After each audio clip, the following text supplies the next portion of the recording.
لوگ کہتے ہیں نا ترقی چاہیے، کامیابی چاہیے، برائٹ فیوچر چاہیے. خدا کی قسم جس کے ماں باپ اس سے راضی ہے نا، جس کے ساتھ ماں باپ کی دعائیں ہیں، اس کو پھر ترقی سے کوئی نہیں روک سکتا. اس کے بیڑے پار ہی ہونے ہیں. اور ساری دنیا واہ واہ کر رہی، ماں باپ پریشان ہے، وہ برباد ہی ہونا ہے. ماں باپ کو تنگ نہ کرو، بالخصوص ماں کی قدر کرو.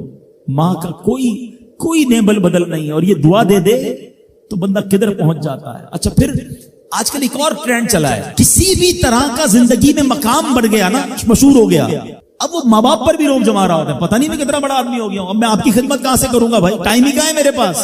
ان کو کبھی یہ روب مت جمانا. ارے آج اگر کچھ بن بھی گئے ہو نا، یہ انہی کی دعائیں تھیں، اور ان کو کہہ رہے ہو بڑا آدمی ہو گیا. حضرت موسیٰ کلیم اللہ علی نبینا علیہ الصلوۃ والسلام، کتنا بڑا مرتبہ ہے. اور آپ نے ایک بار اللہ کریم کی بارگاہ میں عرض کیا، مولا مجھے جنت میں اپنا پڑوسی دیکھنا ہے. ارشاد کیا ہوا کہ اے موسیٰ، جنت میں تیرا جو پڑوسی ہے وہ ایک فلاں علاقے کا کسائی ہے. آپ حیران ہو گئے، آپ نے کہا مولا مجھے ملنا ہے. ایڈریس بتایا گیا، آپ چلے گئے وہاں پر. ایک نوجوان نے دروازہ کھولا، آپ اندر گئے. گھر میں گئے تو دو بوڑھے ماں باپ، بوڑھی شخصیات تھی. انہوں نے حضرت موسیٰ کو دیکھا، آپ کی رسالت کی گواہی دی اور دونوں دنیا سے چلے گئے. وہ نوجوان کسی کام سے گیا، جب واپس آیا اپنے دونوں والدین کو دیکھا کہ دونوں کا انتقال ہو گیا ہے. تو کہا ہو نہ ہو آپ حضرت موسیٰ علیہ الصلوۃ والسلام. حضرت موسیٰ نے کہا میں نے تو نہیں بتایا کہ میں کون ہوں، تمہیں کیسے پتا چلا؟ کہا میرے ماں باپ روزانہ دعا کرتے تھے کہ یا اللہ اس وقت تک موت نہ دینا جب تک حضرت موسیٰ کا دیدار نہ کر لیں. آپ ہمارے گھر آئے ہیں، آپ کو انہوں نے دیکھا ہے، یہ چلے گئے دنیا سے، آپ ہی حضرت موسیٰ ہیں. حضرت موسیٰ نے فرمایا بتاؤ کچھ اور بھی دعا کرتے تھے؟ کہاں میں اپنے بوڑھے ماں باپ کیونکہ چبا نہیں سکتے تھے، روز ان کو دیوالے چبا چبا کر کھلاتا تھا. اور جب بھی کھانا کھلاتا تھا نا، میری ماں دعا کرتی تھی یا اللہ میرے بیٹے کو جنت میں موسیٰ کا پڑوسی بنا دینا. حضرت موسیٰ کہتے بیٹا تیری ماں کی دعا قبول ہو گئی ہے، تو ہی جنت میں میرا پڑوسی ہے. یہ ہے ماں کی دعا. اور یہ وہ دعا ہے جو بن مانگے مل رہی ہے، جو ماں کے دل سے نکل رہی ہے. آؤ میں بتاؤں کچھ بڑے آدمی، واقعی جس کو کہتے ہیں بڑا آدمی کون ہوتا ہے. امام اعظم ابو حنیفہ رضی اللہ تعالیٰ سے بڑا تو کوئی نہیں نا، کتنے بڑے وقت کے امام ہیں. مگر آپ کی والدہ ایک مسجد کے امام صاحب سے انسپائر تھی، مقرر تھے، وہ اچھے بیان کرتے تھے. آپ کو وہ کہتی کہ جاؤ وہ امام صاحب سے مسئلہ پوچھ کے آؤ. خود مفتی اعظم ہیں، امام ہے کروڑوں حنفیوں کے. ماں کو یہ نہیں کہا کہ ماں پتہ نہیں میں کتنا بڑا مفتی ہوں، تم مجھے مسجد کے امام کے پاس بھیج رہی ہو. آج تو یہ ڈائریکٹ جواب دے دیتے ہیں نا، مجھے پتہ نہیں میں کون ہوں، مجھ سے بحث کر رہی ہو، اتنی کتابیں پڑھی. ماں تم نے تو پڑھا ہی کچھ نہیں. ابو جان آپ کو دنیا کا کیا پتا، مجھے پتا ہے. سنو امام اعظم، یہ ایسے نہیں بنتے بڑے لوگ. ماں کو کہتے ٹھیک ہے ماں، مسجد کے امام کے پاس جاتے، اس مقرر کے پاس جاتے. وہ کہتا حضور آپ مجھ سے مسئلہ پوچھنے آئے، آپ دنیا کو مسئلے بتاتے ہیں. کہ کیا کروں، ماں نے بھیجا ہے. کہ حضور جو آپ بتا رہے ہیں مجھے آپ ہی مسئلے کا جواب بتا دیں، وہی میری طرف سے ماں کو بھی بتا دیں. ایک بار ماں نے کہا کہ میں خود جا کر پوچھوں گی، پھر بھی امام اعظم نے منع نہیں کیا. اچھا کئی میل کا سفر تھا. امام ابو یوسف کہتے ہیں ہم نے خود دیکھا کوفہ کی گلیوں میں کہ امام اعظم اس خچر یا اس سواری کے لگام تھامے ہوئے ہیں، ماں اس پر سوار ہے اور وہ بازار میں اسے لے کے جا رہے ہیں. ماں کو یہ نہیں کہا کہ ماں تم مجھے تکلیف دے رہی ہو، وہ میرا شاگردوں کا بھی شاگرد ہے، اس کو کیا پتا جو مجھے پتا ہے. اللہ اکبر. ماں جاتی ہیں، مسئلہ پوچھتی ہیں، واپس آتی ہیں. امام اعظم ماں کو کچھ نہیں کہتے. یہ ہوتا ہے ماں کی فرما برداری. آج دیکھو دنیا ان کے گن گا رہی ہے. سیدنا بایزید بستامی رضی اللہ تعالیٰ عنہ، کتنا بڑا نام ہے، اولیاء کے سردار ہیں. دیکھو ماں کی خدمت کیسی کرتے تھے. آپ کی والدہ نے سردیوں کی رات تھی، سخت سردی کی رات، آپ سے پانی مانگا. حضرت بایزید بستامی ماں کے پاس پیالہ لے کر گئے تو ماں سو گئی تھی. ماں کے سرہانے پیالہ لے کر کھڑے رہے، رات بھر کھڑے رہے سخت سردی میں. پانی تھوڑا سا آپ کی انگلیوں پر گرا تو وہ پانی برف بن چکا تھا. ماں کی آنکھ کھلی، دیکھا بایزید بستامی بستر کے کنارے کھڑے ہیں. کہ بیٹا کیوں کھڑے ہو؟ کہ ماں آپ نے رات پانی مانگا تھا نا، اس لیے کھڑا رہا کہ نہ جانے کب آنکھ کھل جائے. اب جب پانی دینے کے لیے پیالہ الگ کیا نا تو وہ برف چمڑی سے چپک چکی تھی، تو جب وہ برف الگ ہوئی نا ہاتھ سے خون نکلنے لگا. حضرت بایزید بستامی رحمت اللہ تعالی کی ماں نے جب یہ دیکھا نا کہ بیٹا ساری رات کھڑا رہا اور اب اس کا ہاتھ بھی لہو لہان ہو گیا. حضرت بایزید بستامی کی ماں نے پتہ اس رات کیا دعا دی؟ کہتی یا اللہ میں اس سے راضی ہوں، تو بھی اس سے راضی ہو جا. دیکھو کیا مقام ملا، اولیاء کرام کے سردار بن گئے. یہ وہ دعائیں ہیں جو دل سے نکلتی ہیں. ماں باپ کی خدمت ایسی کرو. اب کہو نا کہ دل سے دعا نکلے. جب وہ دعا نکلے گی نا پھر وہ کام بننے آپ سوچ نہیں سکتے. کیا خوبصورت دین ہے ہمارا. ہم نے اپنے بچے کو دین کی طرف نہیں لگایا. اگر ہم بچے کو دین کی طرف لگا دیتے دین اس کو ہماری خدمت کی طرف لگا دیتا. ہم بچے کو قرآن و حدیث سکھاتے, قرآن و حدیث اس کو ہماری خدمت سکھا دیتے.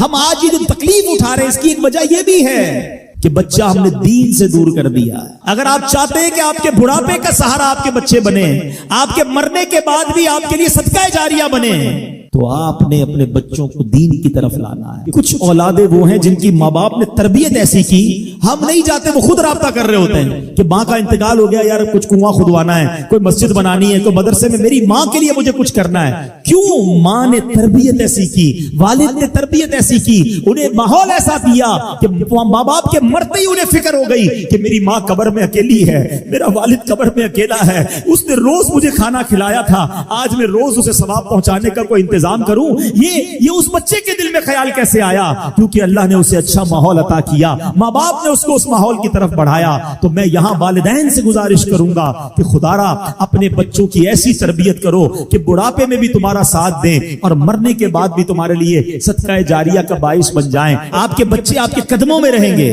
اگر آپ نے بچوں کو دیندار بنا دیا. اللہ کرے یہ فارمولا سمجھ آ جائے نا. ہم سمجھتے بچہ میری بات مانے, میری کیوں نہیں مانتا. ارے پہلے سے اللہ رسول کی بات منانے والا بنا دو, یہ تمہاری بھی ماننے والا بن جائے گا. کیونکہ جب یہ جائے گا نا دین کی طرف, اسے قرآن ماں باپ کی طرف بھیجے گا, اسے حدیث ماں باپ کی طرف بھیجے گی, اسے علماء کرام ماں باپ کی طرف بھیجیں گے. ہم اس راستے پر بھیج دیں جہاں سے یہ بچہ مجھے واپس مل جائے.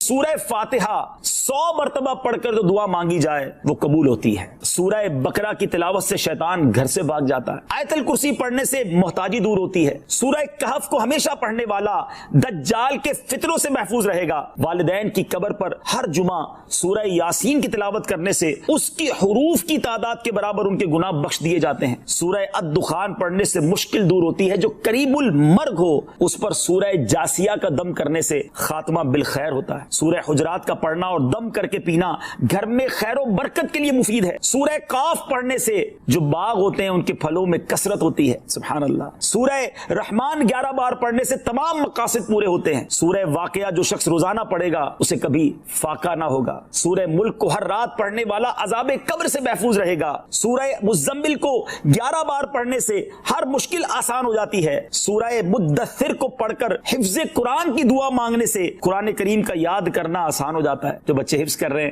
ان کے لیے زبردست وظیفہ ہے. سورہ النازعات پڑھنے سے جان کنی کی تکلیف نہیں ہوگی. سورہ ضحیٰ پڑھنے سے بھاگا ہوا آدمی واپس آ جائے گا. سورہ علم نشرح کو جس مال پر پڑھ دیا جائے اس میں خوب برکت ہوتی ہے. سورہ تین والزیتون جو ہے 3 مرتبہ پڑھنے سے اخلاق و کردار بہتر ہوتے ہیں. سورہ علق میں جوڑوں کے درد کا علاج ہے. سورہ قدر جو صبح و شام پڑھے اللہ عز و جل اس کی عزت بڑھا دے گا.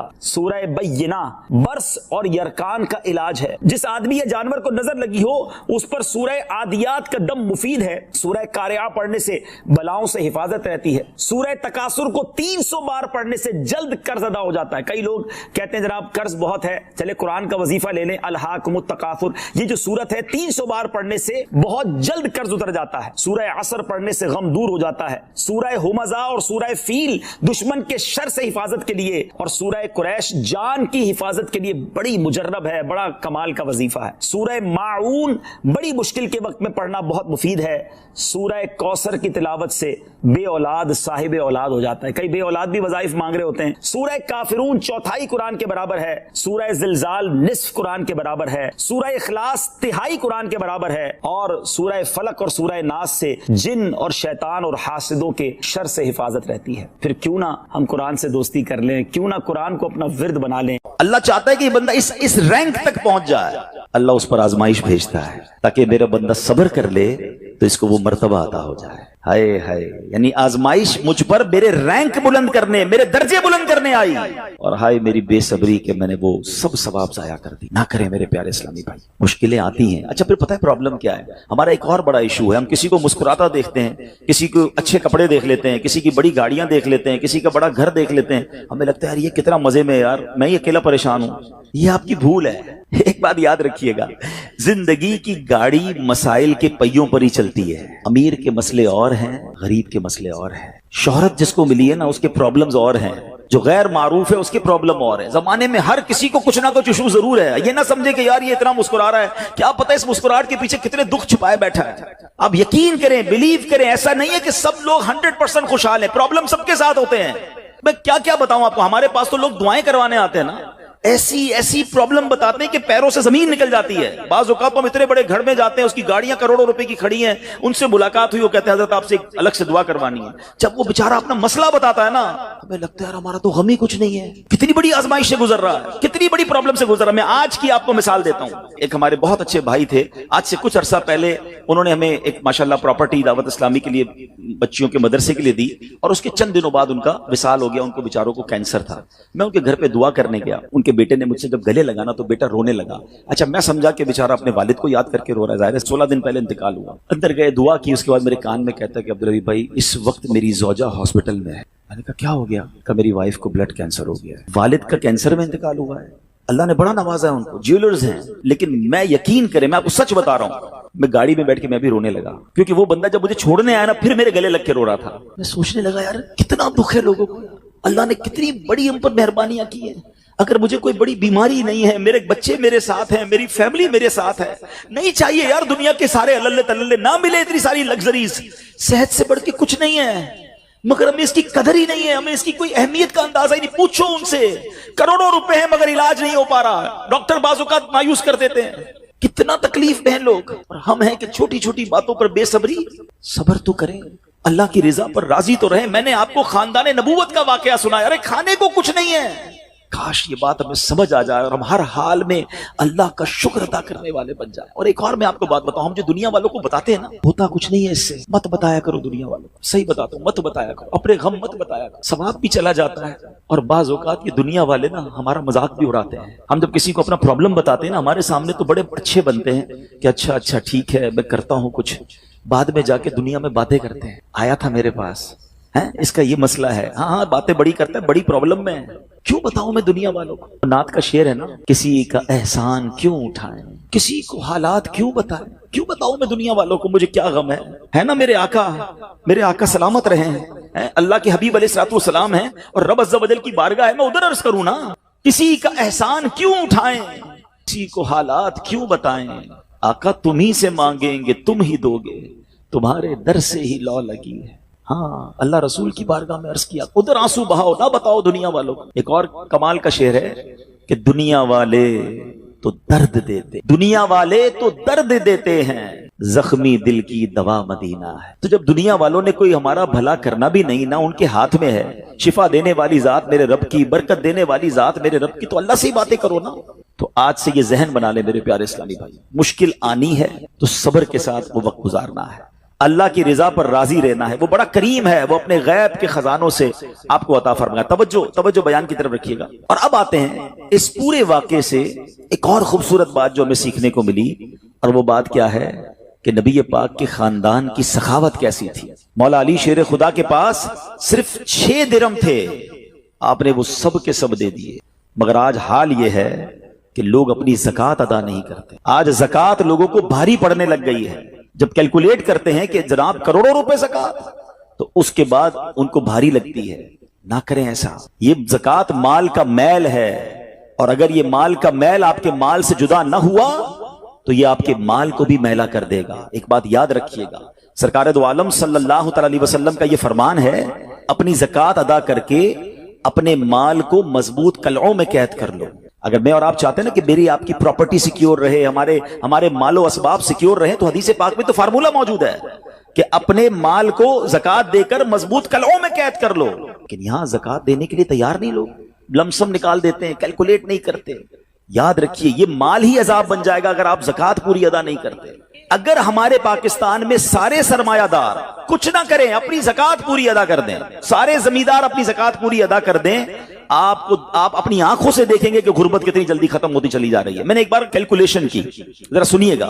پاکستان زرعی ملک ہے, ٹھیک ہے, اور اس کی زراعت کی جو کیلکولیشن ہے وہ انٹرنیٹ پر موجود ہے. You can search your self. آپ چیک کر لیں کہ 2023 میں پاکستان کی ٹاپ 20 کراپس کون سی ہوئی ہیں. آپ انٹرنیٹ پر خود ڈھونڈ لیں, آپ کے سامنے اس کراپ کی کیلکولیشن بھی آ جائے گی کہ اتنے ملین ٹن, اتنے جناب کروڑ